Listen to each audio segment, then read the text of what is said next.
Bonjour à toutes mesdames et bienvenue sur la chaîne Attitude Séduction pour une nouvelle interview femme humain d'exception et femme d'exception aujourd'hui puisque je suis avec Aurora qui est une jeune femme géniale que j'ai hâte de vous présenter.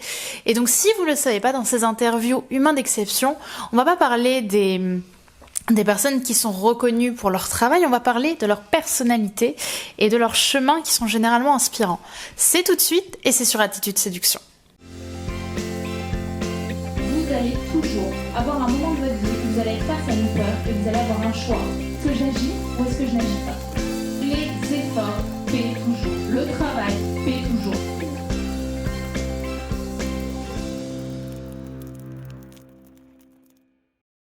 Bonjour Aurora. Bonjour Brenda. Écoute, bonjour à tous.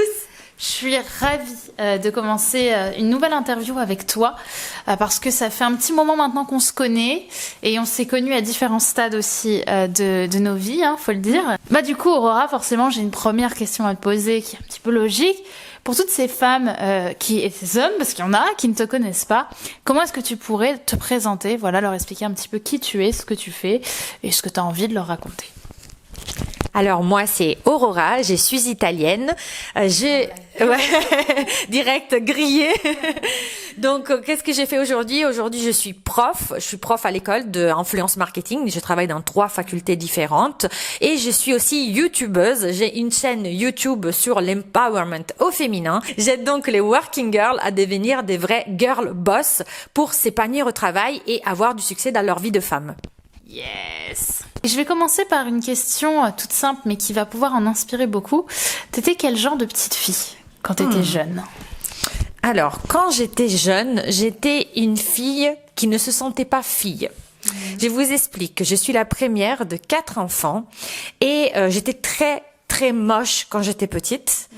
À partir de 8 ans, j'étais même en surpoids. Et ça m'a fait sentir pas très bien dans ma peau, comme obligée, comme beaucoup. À tel point que j'ai grugé sur la balance. J'avais, vous savez, les balances qui à l'époque n'étaient pas électroniques. Oui, où tu mettais il y avait la roulette, bon, exactement. Ouais. J'ai parté à moins de 10, histoire de ne pas de me rassurer. Et tout a changé, au fait, quand je suis arrivée à l'adolescence et à l'âge de 15 ans. Car quelque part, à l'époque, il y avait quelqu'un à la télé qui me ressemblait, sauf que personne n'était capable de me dire que cette fille me ressemblait, tellement moi j'étais mal dans ma peau entre guillemets. Et en Italie aussi, faut peut-être le dire. Moi j'étais en Italie, j'étais en Italie à côté de Milan.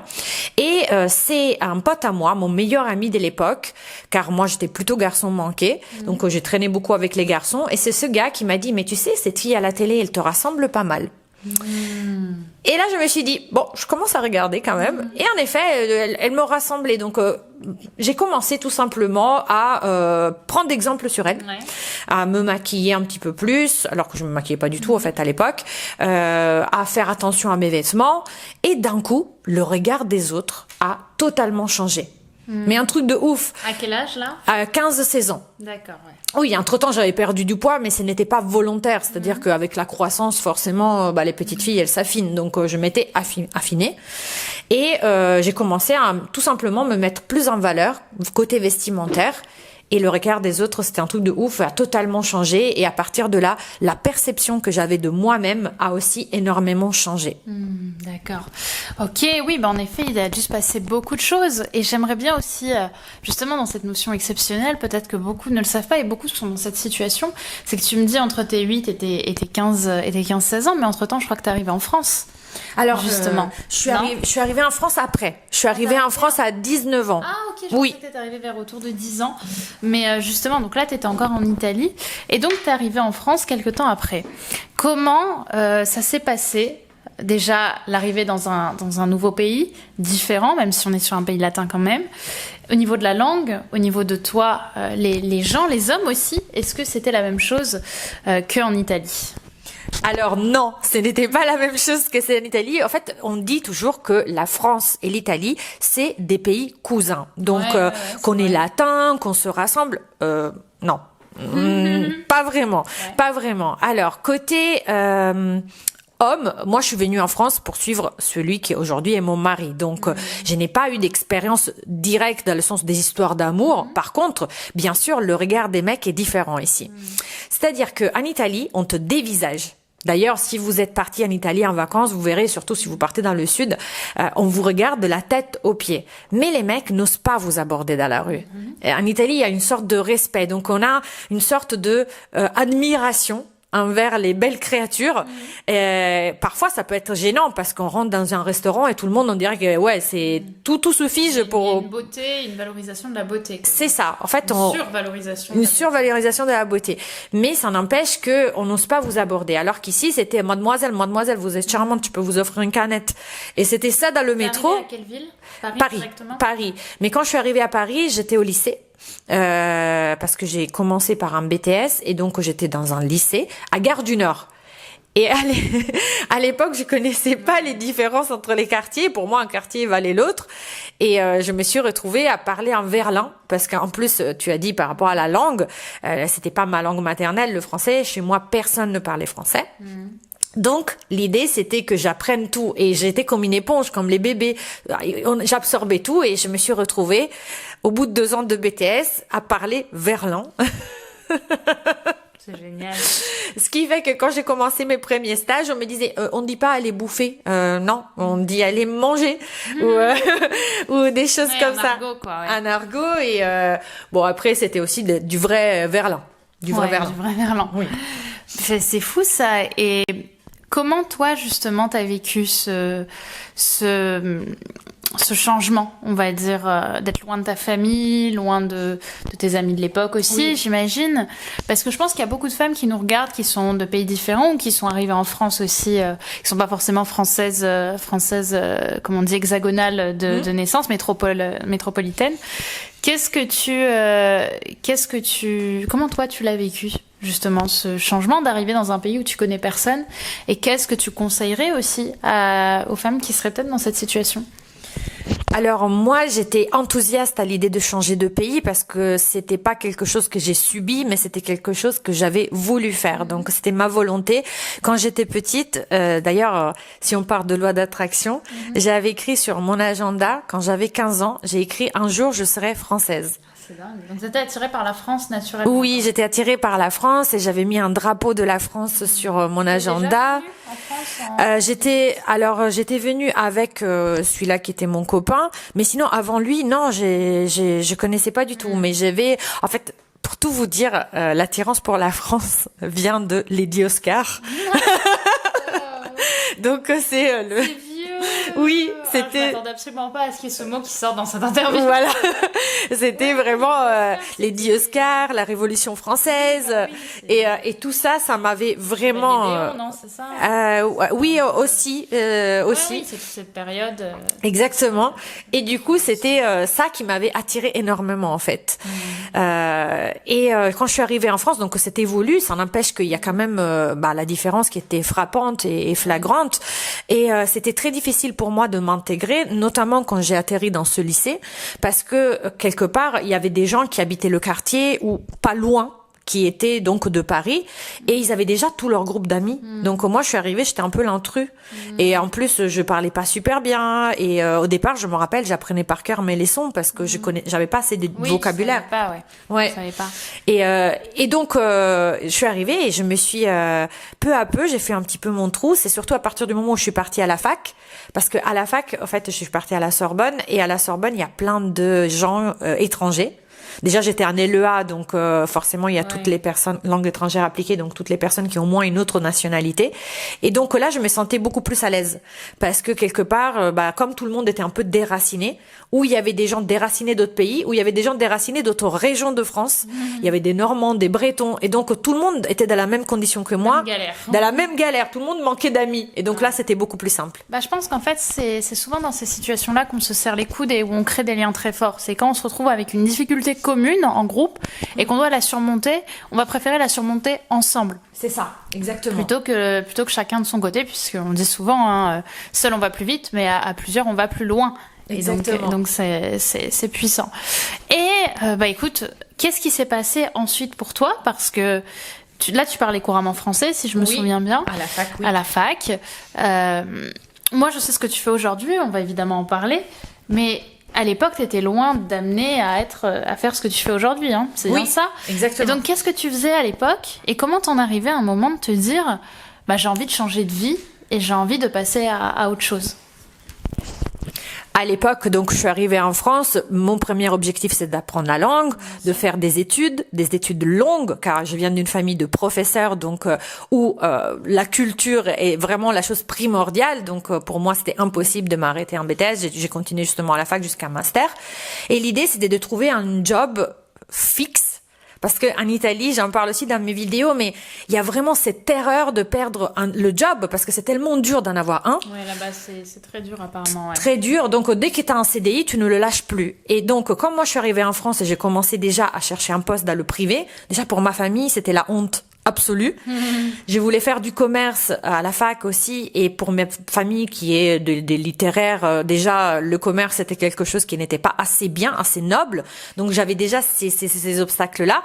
Donc j'ai dit, je les prends un par un, et j'ai commencé à travailler. Au départ, j'ai commencé en tant qu'acheteuse, et ensuite j'ai évolué chef de produit, ensuite responsable des collections et responsable marketing et vente. Donc une carrière toute tracée dans des fonctions super bien dans le commerce, une situation aussi confortable, mais je suis arrivée à un point au bout de 6 ans que je travaillais chez Vente Privée, donc tout le monde connaît Vente Privée. T'as travaillé chez Vente Privée. Oui, et j'avais donc j'étais responsable de la coordination internationale du trade. Un poste assez haut quand même. Assez haut, responsable. Cadre. Oui, c'était cadre, et c'était cadre du trade. En fait, c'était du trade marketing dans la coordination internationale. Donc c'était très bien, mais je commençais à me poser plein de questions. Pourquoi? Parce que pendant que j'étais dans cette fonction, je me suis rapprochée de l'influence marketing, car on embauchait des blogueurs pour parler des marques qui passaient sur Vente Privée, et notamment des marques étrangères. Parce que du coup, comme j'étais en coordination, je m'occupais beaucoup des marques espagnoles, des marques italiennes, etc.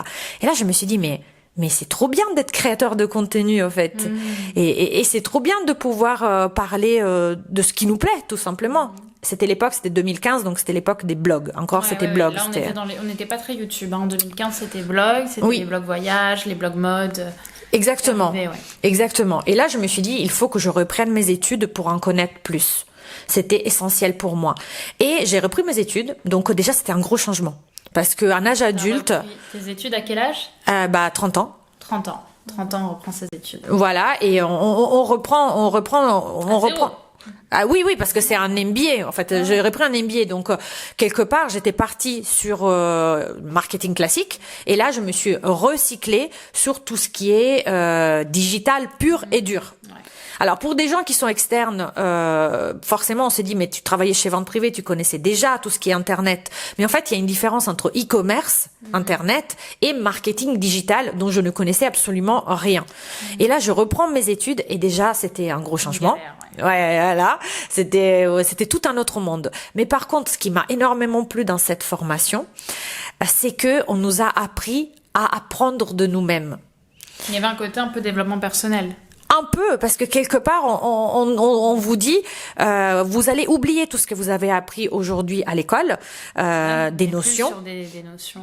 Voilà, le marketing, le digital évolue tellement vite que quoi qu'on vous apprenne aujourd'hui en 2016, parce qu'au final c'était en 2016 que je fais mon MBA, en 2016 ça va être caduque dans 2 ans. Donc, il faut que vous ayez cette mentalité de toujours vous remettre en question et toujours aller à la recherche de l'information, de nouveaux contenus, parce que ça va évoluer continuellement. Et ça m'a changé totalement le paradigme. Le fait de me dire, je vais plus attendre qu'on me donne un livre et tu fais ça, et tu fais ça, et tu fais ça, comme on peut faire aussi quand on est salarié, quoi. On nous dit, voilà, fais ci, fais ça, fais ça.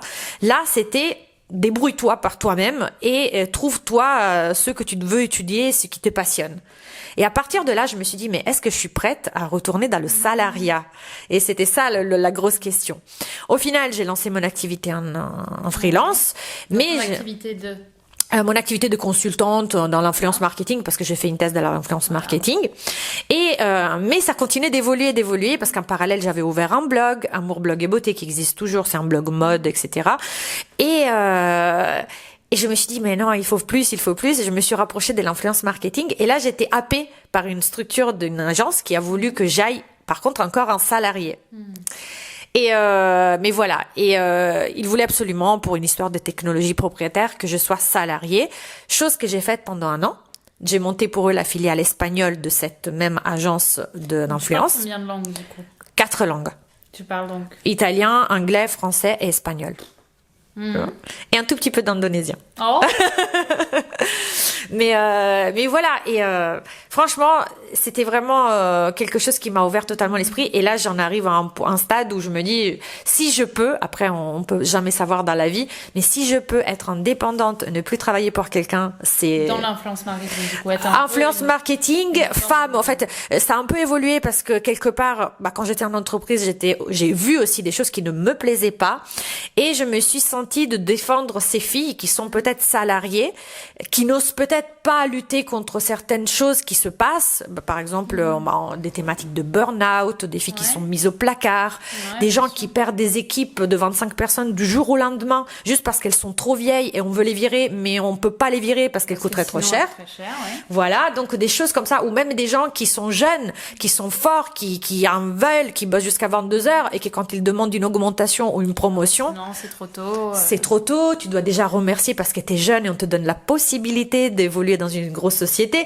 Des choses comme ça, j'en ai vu et je me suis dit, je veux aider ces genres de filles-là. Ouais, c'est ça que j'aime beaucoup dans ton profil. Et forcément, j'ai une question un peu qui est liée à te demander, c'est que toi aujourd'hui t'es une jolie fille, tu te maquilles, tu t'apprêtes, t'as un goût pour la mode qui est aiguisé. Il faut dire ce qu'il y a, allez voir bien sûr ces photos sur Insta et ces vidéos sur YouTube, mais on va dire que t'as un goût particulier. Est-ce que tu t'es pas fait mettre dans une case à un moment ou un autre de fille facile ou de fille un peu bébête, de la petite italienne qui arrive naïvement, de la conne, faut dire ce qu'il y a, un petit peu de la conne. Oui. Comment tu as fait pour te dégager aussi de cette image-là? Alors, pour répondre à Brenda, clairement, dès que on est apprêté, dès qu'on se maquille, dès qu'en plus moi j'aime bien porter des talons hauts et tous les jours. Je faisais ça avant, je sais toujours pas comment je Voilà, et du coup forcément on est la conne de service, au fait, où on est la mignonne. En France, on aime bien utiliser ce mot. La place. Place de la mignonne. Voilà, donc t'es la mignonne, mais la mignonne n'est jamais celle qui brille pour son intelligence. Et l'idée, elle est là pour faire beau parce qu'elle est sympa. Voilà, c'est ça. Et j'ai dû faire ma place tout simplement en bossant, en travaillant. Je trouve que c'est que en travaillant qu'on va montrer notre valeur. Et là, les gens, ils disent, ok, au fait, derrière l'aspect physique, il y a aussi autre chose. Et je me rappelle, ça, c'est mon maître de thèse qui m'avait dit, à l'époque, j'étais blonde. Je sais, ça fait bizarre, mais j'étais blonde. C'est vrai que c'était blonde quand Et du coup, on m'a dit, moi, je veux pas que quand tu montes sur scène, on voit la petite blonde sympa et qu'on regarde parce qu'elle est agréable à voir. Moi, ce que je veux, c'est qu'on voit ton intellect, ton intelligence. Donc toi, tu devras bosser plus que les autres pour montrer pour faire tes preuves. En fait, c'est-à-dire que c'est la même chose pour moi, une personne qui vient d'un pays différent, qui arrive en France et qui doit travailler, faire ses preuves, que d'une personne comme toi qui est trop belle, entre guillemets, pour ce genre de métier, tel que le public le dit. C'est la même chose, c'est-à-dire que dès qu'on a une différence, qu'elle soit positive ou négative, tu devras bosser 2 fois plus, mais c'est possible d'arriver. Et si tu te dis juste, la vie est injuste, mon monde est terrible, je ne suis qu'une pauvre victime de la société, tu risques parfois, même si c'est injuste, de pas avancer et de rester finalement à ta place, à la place qu'on t'a donnée, et pas resplendir autant que tu le pourrais si, oui, tu te donnes les moyens, tu t'acharnes, mais à la fin, tu arrives à un résultat réel, un résultat concret, en fait. C'est ça qui est important. Parce que, je me permets, mais t'as dû bosser 2 fois plus, mais en même temps, faut le dire, c'était il y a quelques années, donc il y a pas très longtemps, et à côté de ça, t'es mariée, t'es mère de famille, t'as des enfants. Comment tu gères ça? Parce que putain, il en faut une mentalité. Moi, j'ai une cliente qui a passé le barreau enceinte. Wow. Je crois. Enceinte ou elle l'a passé juste avant, juste après. Bref, c'était une galère où elle a dû le repousser. Elle a fait ses études en étant enceinte de droit. Aujourd'hui, elle est avocate. Et chaque fois, j'ai envie de partager ces points de vue de comment on fait pour mener ces 2 vies-là qui sont radicalement différentes. Parce qu'en plus, t'as pas la même population. Tous les étudiants ne sont pas mariés et père ou mère de famille. Alors, je vous avoue que moi, j'avais commencé quand je suis arrivée, parce qu'en fait, j'ai fait BTS, école de commerce, et ensuite je suis passée un master 2 à la Sorbonne, et ensuite j'ai repris mes études en MBA. Donc, arrivée à un BTS, moi, j'étais déjà mariée, et on m'a détruit. C'est-à-dire que le fait de dire je suis une femme mariée, j'étais vraiment très jeune, hein, j'avais 21 ans, oui, très jeune, donc on a commencé à juger. C'est-à-dire, et ça peut arriver aussi quand on arrive dans un pays étranger. Voilà, t'as un background, donc peut-être tu vas mettre des choses de ton pays qui pour toi sont normales et les autres ils ne les comprennent pas. Donc ils vont se permettre de juger et de te dire t'es comme ci, t'es comme ça, t'es comme ça. C'était commun de faire ça. Non, c'est pas commun. C'est même en Italie, on se marie beaucoup plus tard qu'en France. D'accord. Surtout maintenant parce que les gens ne peuvent pas partir jeunes de chez eux, comme ils n'ont pas de CDI, donc ils attendent de se mettre en couple de façon fixe, donc aux alentours de 35-40 ans, pour aménager ensemble. Ça veut dire que jusqu'à 35 ans, on est dans notre famille. Fou. Oui. Ah ouais, ça je savais pas. Et d'ailleurs, même Tanguy, tu sais le film Tanguy, Ouais. en français c'est 28 ans et toujours chez ses parents. En Italie, ils ont mis 32 ans et toujours chez ses parents. Parce qu'à 28 ans, tout le monde est chez ses parents. c'est logique. Bonne anecdote. Voilà. Et donc quand je suis arrivée, en fait, forcément j'ai dû lutter. Mais ce que je vais vous dire aussi, c'est que bon, moi c'était mon coquet, le fait de me maquiller, de mettre des talons hauts, qui pouvait être un handicap par rapport à la société française et par rapport à la société où je voulais évoluer, parce que je voulais évoluer en entreprise, en tout cas dans le monde du business. Donc j'étais pas dans un milieu, j'étais pas mannequin quoi. Je voulais pas évoluer dans la mode comme ça.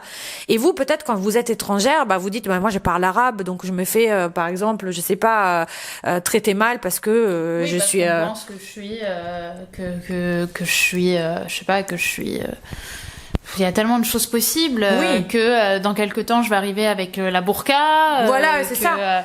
Que je viens d'une famille, j'habite dans le 93, que tous mes frères sont comment on appelle ça, sont trafiquants. Enfin. Oui. Ouais. Et en fait, moi je vous dis, vous prenez la chose qui aujourd'hui fait que vous puissiez être victime de racisme ou même pas racisme, peut-être de jugement, d'isolement, de jugement, et vous mettez l'accent là-dessus. C'est-à-dire que si vous parlez arabe, aujourd'hui, il y a plein de professions où parler arabe, c'est un don du ciel. Vous allez sur les Champs-Élysées, vous parlez arabe. Si vous parlez pas arabe, vous pouvez pas vendre, en fait, parce que c'est tous les émirs qui sont là-bas. Donc, prenez vos trucs et vous allez travailler ça à côté, bien sûr, du côté français. Ah, bien sûr, il faut pas non plus être dans son monde. Et vous allez travailler ça, et c'est ça qui va vous faire briller parce que vous allez être comme les autres, mais en plus, vous allez avoir un truc en plus. Ouais, c'est ça. Au lieu de vous cacher. Trouver votre talent. C'est ça. Et l'exposer au monde, en fait. Au monde. Et ne pas dire, en fait, non, mais si je dis que je viens d'un milieu qui était défavorisé, du coup, je vais être ostracisée, je vais être exclue. Mais non, au contraire. Aujourd'hui, t'en es où? T'es là. Voilà les schémas que j'ai fait. Vous êtes un exemple pour d'autres personnes. Faut pas le mettre de côté, en fait, ce talent. Pas du tout. Ouais. Pas du tout. Toi, c'est ce qui t'a permis aujourd'hui. Je pense que c'est ce qui fait ta signature aussi. Même ton accent, qui est quand même prononcé, je trouve qu'il apporte une signature à ta personne qui fait que quand on parle Aurora, on pense instinctivement à son accent. Oui. Parce que ça te crée ta marque, en fait. C'est ça, il faut. Et au départ, vous voyez, quand je suis arrivée en France, j'étais tellement mal à l'aise par rapport à cet accent que je n'osais même pas aller à la boulangerie. Parce que je voulais que ce soit un copain, mon mari, une copine qui demande un croissant. Non, il parle français. Il est français, ouais. Et je voulais parce qu'en fait, je voulais pas que la boulangère comprenne que je n'étais pas française. Pour moi, c'était une honte. Isolée, oui, mais alors qu'elle avait rien fait, hein. C'était juste dans ma tête, en vrai.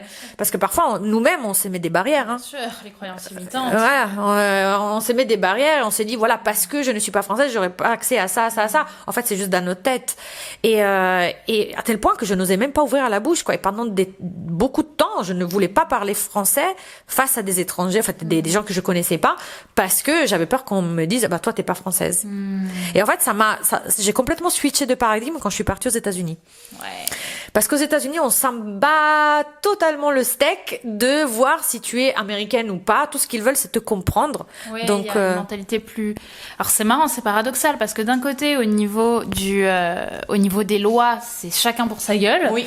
Autant au niveau du mindset, les gens sont beaucoup plus ouverts à rencontrer des gens, à discuter avec eux, à les aider, à réussir, que dans la mentalité européenne, malheureusement, où on a plus la jalousie, qu'on a moins, c'est ça. Qu'on a moins dans les pays anglophones et surtout aux États-Unis. C'est ça, je trouve. Et du coup, le fait de parler anglais avec un accent italien, français, ce que c'est, ils s'en foutaient totalement, parce que ce qu'ils voulaient, c'est me comprendre. Et du coup, quand je suis revenue en France, je me suis dit, mais pourquoi aux États-Unis, ça ne me posait aucun problème de parler anglais, Et pourquoi en France, ça me pose problème de parler français? Donc, je me suis dit, ok, yallah, on y va. Et après, bon, bah, tout s'enchaîne parce que quelque part, et ça, Brenda, elle en parle aussi dans ses vidéos, mais quand tu vas être positive, tu vas forcément attirer tu vas forcément attirer des gens bien à toi et qui aient des expériences positives, en fait.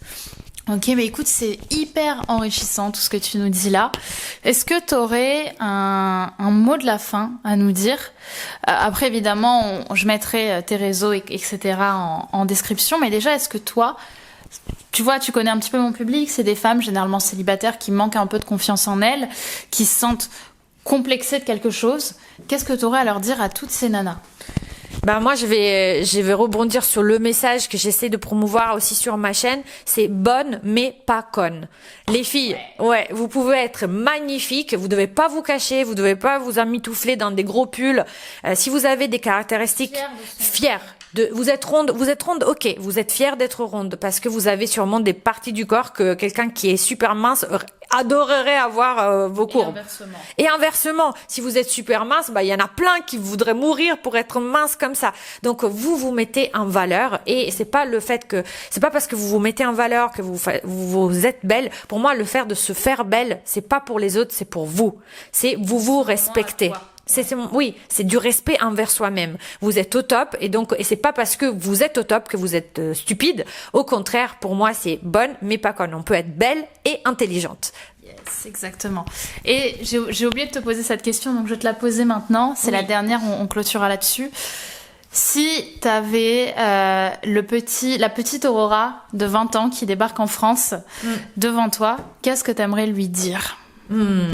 J'aimerais lui dire, lance-toi plus vite, lance-toi plus tôt, écoute-toi. Et je sais que c'est difficile parce que quand on est jeune, on est très influencé par notre famille, nos amis. C'est important ce regard des autres. Exactement. Et justement, Et je dirais, tu dois t'en foutre du regard des autres, de ton niveau de français, de ta façon d'être, si tu portes des lunettes ou pas, parce que je sais que quand j'étais petite, le fait de porter des lunettes, ça m'a vachement complexée. Tu t'en fous, lance-toi et surtout essaye le plus tôt possible de savoir qui tu es vraiment. Essaye de faire de l'introspection. C'est ça. Bah écoute Aurora, merci beaucoup pour cette interview. Tu peux nous redonner tes réseaux qui seront de toute façon en barre d'infos pour pouvoir te retrouver sur ta chaîne YouTube, sur ton Insta, parce que tu mérites vraiment d'être plus connue. Tu as une mentalité qui parlerait à énormément de femmes qui seraient dans des situations qui les compromet. Je trouve que tu as un message à faire passer et vraiment j'aimerais que vous alliez vous renseigner sur ce qu'elle fait parce que c'est puissant.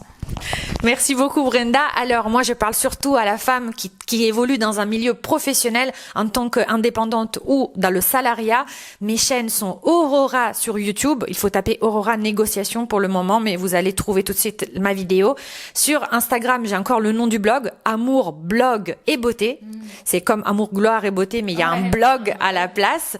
Et voilà, vous pouvez me contacter via YouTube ou via... De toute façon, en barre d'infos pour te retrouver. Voilà, merci beaucoup. Voilà, merci Brenda. Plaisir, je t'embrasse. Et vous, si ce n'est pas déjà fait, bien sûr, pensez à vous abonner, à cliquer sur le petit bouton rouge juste ici en bas, parce que comme ça, vous aurez votre vidéo tous les matins. Je publie une vidéo chaque matin, chaque jour, pour vous envoyer votre boost de motivation et devenir de véritables femmes d'exception. Donc c'est juste ici le bouton. Et je vous retrouve du coup demain pour une nouvelle vidéo.